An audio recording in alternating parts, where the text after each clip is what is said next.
everyone, my name's Peyton and this is actually my first video on YouTube, so new to YouTube. I hope you guys like this video. It's going to be a soft holiday glam and I actually didn't know what I was going to do at the beginning of the video, but this is what came out and I'm actually really happy with it. So hope you guys like it and subscribe to my channel. So I'm actually going to start with eyes first because I did my eyebrows off camera, and I'm actually going to prime my eyes with the Tarte Shape Tape Concealer. And I actually really like this concealer. It's completely heavy coverage, and so it automatically eliminates all the veins that are on your eyelids. And I just do 2 dots on each eye, and then I have clean hands and I blend it out with my finger. I don't have my nails done, so just disregard that because it's completely disgusting, I know. And I just blend it out as much as I can and like blend it in as much as I can, and then I'm going to take a brush and set that with powder after I'm done. The powder I'll be setting it with is actually going to be the NYX HD Finishing Powder, and it's just translucent. It looks really white, but it comes off translucent. And it gives a good base so that when you go to start blending your eyes, it's really easy for the shadows to do a complete blend instead of have your shadows choppy, which is something that you do not want to have, especially throughout the day if you have oily lids. I have very dry skin, so it's kind of good for me that powders are not good for my skin. They like to cling to dry skin around the nose area and on my forehead, but I eliminate that by starting with a primer, which I had already primed my face with the Laura Geller Spackle treatment so that it evens out my skin tone. And now I'm going to go in with the Anastasia Modern Renaissance palette, and I'm going to go in with this color Burnt Orange, and it's perfect tone for my skin.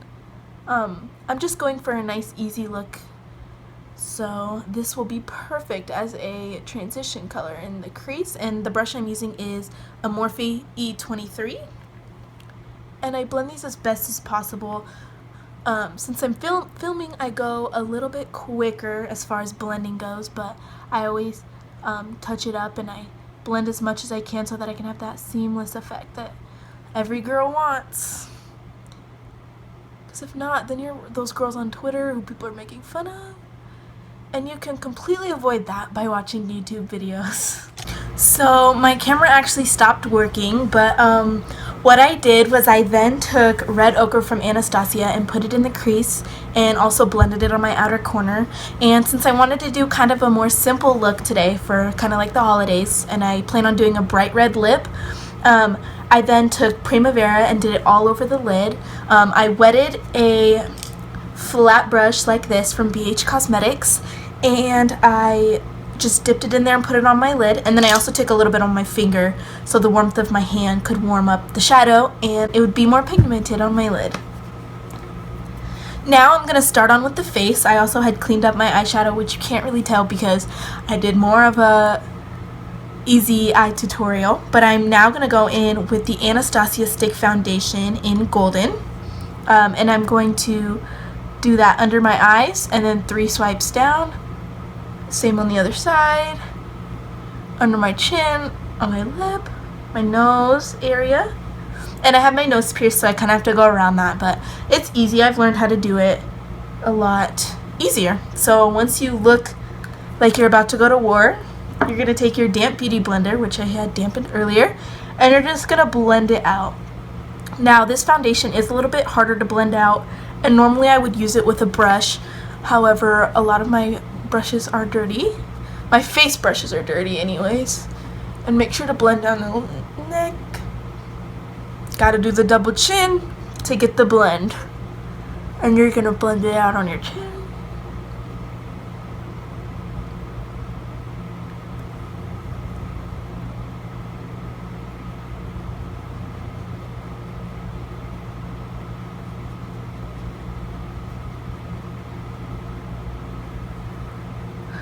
I think this is the hardest part because you have to try not to mess up your eyebrows, but you have to make sure that the foundation gets everywhere, which I'm just really careful about.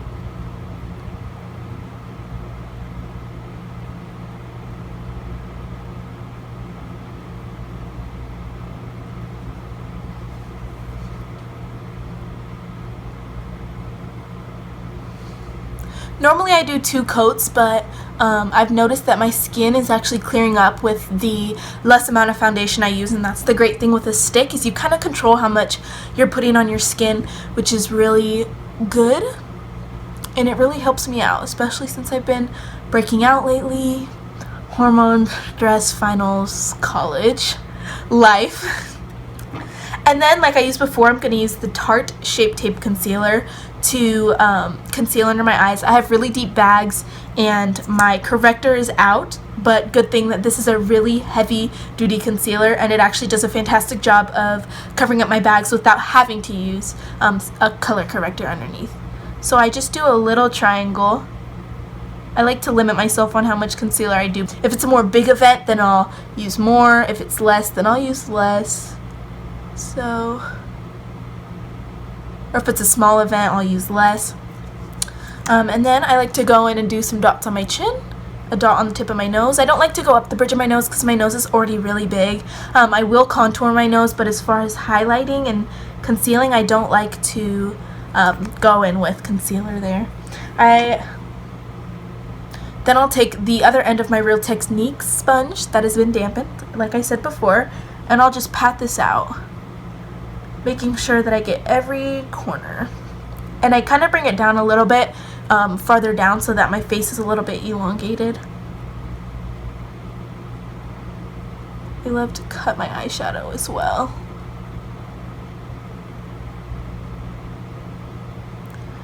Get the nose blend in there.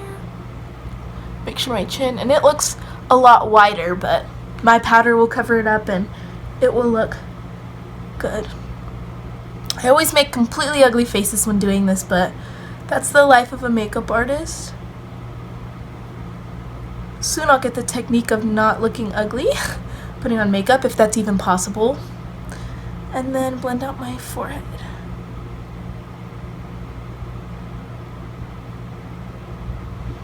After I'm done blending out my concealer, I then like to go in with the same HD finishing powder from NYX, and I like to just blot my Wet Beauty blender, and I like to just set under my eyes.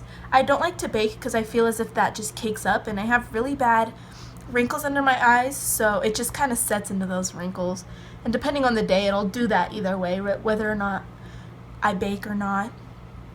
Set the chin, down the nose. And I like a really bright under eye, so it's good because this powder's translucent, but it's also a brightening finishing powder, so it's really nice as far as brightening goes if you like bright things. Then to set the rest of my face, I'll use the Bare Minerals powder in Pecan. I don't know, everyone pronounces that differently, tomato, tomato. And I'll just set the rest of my face lightly. I also don't like to cake up the rest of my face with powder because I feel as if that just kind of offsets it, and then I have to go back and Spray Fix Plus. I like to then contour with the Too Faced Chocolate Soleil bronzer in Deep Tan, and I like to just take this Morphe M141 and I like to carve out my cheeks. Not a lot, because I find that sometimes I do it and it's really dirty looking. I can taste the cocoa powder, which is my favorite part. I also like to do the same to the little tops of my foreheads, a little bit on my nose, and then on my chin and jawline. And make sure that your contour is blended out as much as possible. I then like to go in with this little mini sampler NARS blush in Deep Throat. Very inappropriate, I think, but it's a beautiful blush. And I like to just do the apples of my cheeks and make sure to blend that in as much as I can with the bronzer that I had just put down. Then I like to do my under eyes, so I'm going to go back into the Modern Renaissance palette in this BH Cosmetics brush and take a mixture of red ochre and burnt orange and go along my waterline. And that's all I'll do for my waterline, because I don't like to go too overboard, because if the more that I bring it down onto my bags and under eyes, the more dead I look, I've noticed. Especially with colors such as red ochre, which have red tints and maroon tints. And since I'm not going to be doing false lashes today, because I just want to be a little bit more subtle for the holidays, I will take Laura Geller Drama Lash Mascara and I'll just do a really thin coat on the bottom and coat my top lashes as best as possible. I have really curly eyelashes, so throughout the day, no matter what mascara I use, they always seem to just do their own thing, which is fine, because I've learned to just deal with it.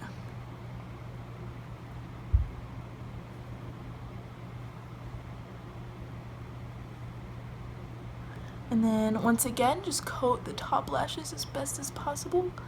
I really like my left eye a little bit more because my eyelashes are a little bit more straight, so they're easier to work with. If you have a mess up like I did on this inner corner, just wait for it to dry. A lot of people make the mistake of trying to take it off right away and it will just smudge. I promise. Just wait. Finish the rest of your makeup look flawless and take that mark off and you'll look fabulous. My camera wasn't recording for highlight, but what I did is I took Half Baked and Sin out of the Naked palette and just popped those on the cheek, my nose, above my nose, and my chin.